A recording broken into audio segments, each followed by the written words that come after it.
Hi, I'm Anna Rial with VID00024 and we're doing an interview here in the car. That's how busy we are when we're entrepreneurs. We don't even have time for interviews. So the question that Melissa asked me earlier was, what are the biggest mistake, or what did I feel was the biggest mistake that entrepreneurs make? And I would have to say the number one mistake is not thinking big enough. We think we're thinking big, but really the problem with most of us is that we have shrunken ourselves down to such a small space that we really just don't expand ourselves and really imagine the possibilities. One of the things I like to do when I get in that space, because you know, as an entrepreneur, as glamorous as everyone likes to make it sound, we get a lot of rejection. Maybe it's just me, but you know, and with all of that, it tends to shrink you down a little bit. Your spirit and everything, you just start feeling very inhibited. So one of the things I like to do is go back to people who have accomplished amazing things, like the Wright brothers. I love that story because how many times did those guys crash before the plane took off? So I feel that by us achieving, or at least striving towards a huge goal, even if you don't attain that particular goal. Have you ever noticed, for example, that you have a day off, okay? And in the life of an entrepreneur, that's pretty rare, but you know those days that you had some time to yourself and you thought, oh, I'm gonna get so much done, and yet you didn't even leave the house, okay? So, and you only maybe had one project to do, like take your dry cleaning or what have you. So when you're thinking in small items, like, you know, you just want to sell a house and you're going to be happy if it's just a $450,000 house, the truth of the matter is you're not going to get that house because you're thinking way too small. What you need to do is set a goal that will make everybody's eyes roll. Like, oh, you're never going to do that. I especially like those goals. And so, you know, tell yourself you're going to sell 40 houses that are, you know, $6.7 million, and that you're gonna sell them all in Santana Row, for example. And so that's a goal that I actually set, not necessarily in Santana Row, but you know, that is a goal that I've set. And so what starts to happen is that you know, faculties and forces start to come to life to assist you in creating that goal. I mean, literally, things start to happen. Like today, I had a fantastic day. And then I got a telephone call from a friend of mine, and the next thing you know, I'm doing an interview in my car, right? But that came from, you know, setting a really massive goal. And so I really encourage all entrepreneurs, even the ones who think they're thinking really big, I challenge you to think like massively big. And even if you don't get it, like I said, you're having a great time thinking about how great it will be. So, do you feel like you've accomplished a lot of what you wanted to accomplish, like a lot of goals with Faith Estates, like when you first launched it, or has there been like a lot of hard times? Oh my gosh. Okay, first of all, I have to tell you, I did not even want to do that company. I wanted to do a company, but I wasn't really sure that I wanted to do that company. And that particular day, a friend of mine was like, you know, your expertise is in real estate. You really need to start your own label. And I thought, oh my God, you know I helped to start another company that's now worth $1 billion, but it had its own CEO, and I'm thinking, ugh. But when we finally did it, you know, we came out, I just started scribbling it down, and we came up with VID00024. And I said, that's not even going to be available. And so guess what? It was available.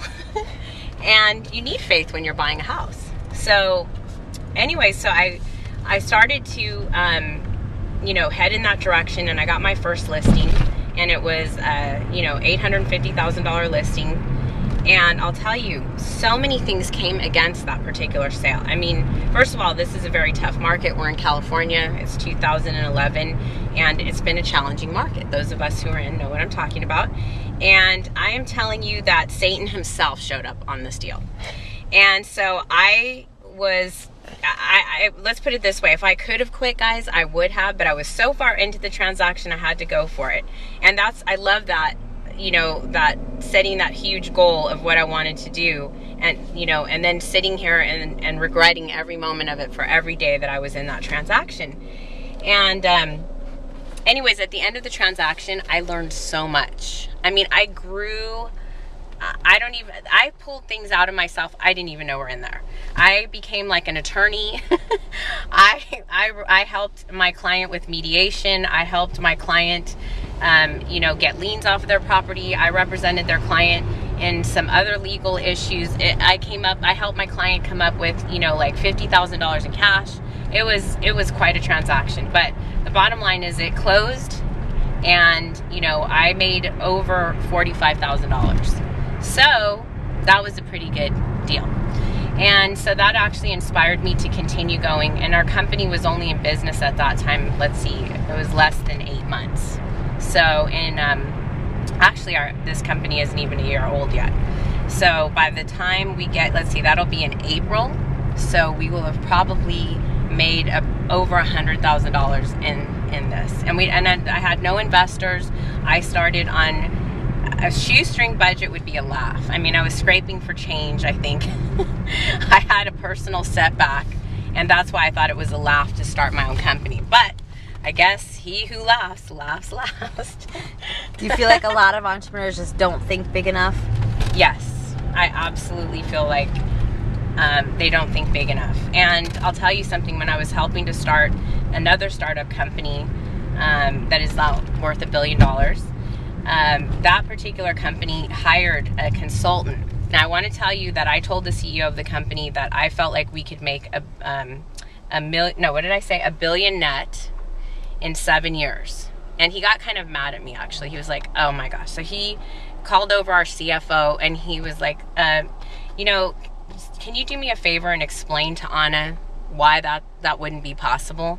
And so then he said, how many years did you say? And then he calculated. He goes, actually, that might be possible. Well, they paid this consultant to come in, and $1 gajillion. And I had written on a styrofoam cup $1 billion net, and had given some water to the CEO.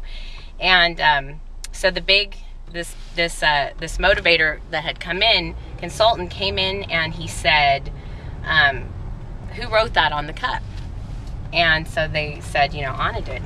So when he came into the meeting, he brought that cup, and I thought, oh, here we go. I'm just going to hear it from everybody. All the partners were in there. I'm just going to never hear the end of, because they're always making fun of my big thinking. Well, guess what?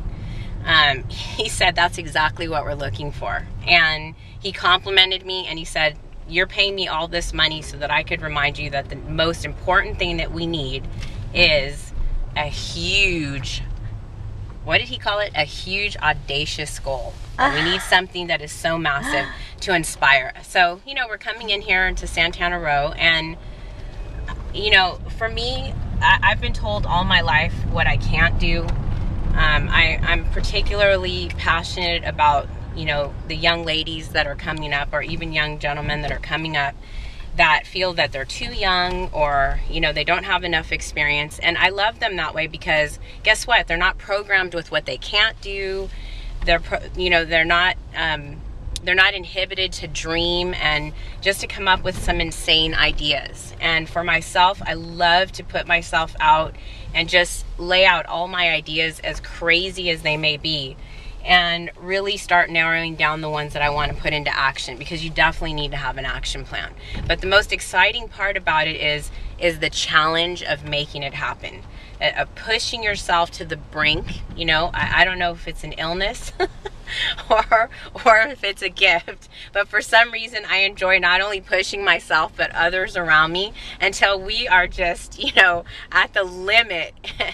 And at that point, though, you really have to dig deep for who you are.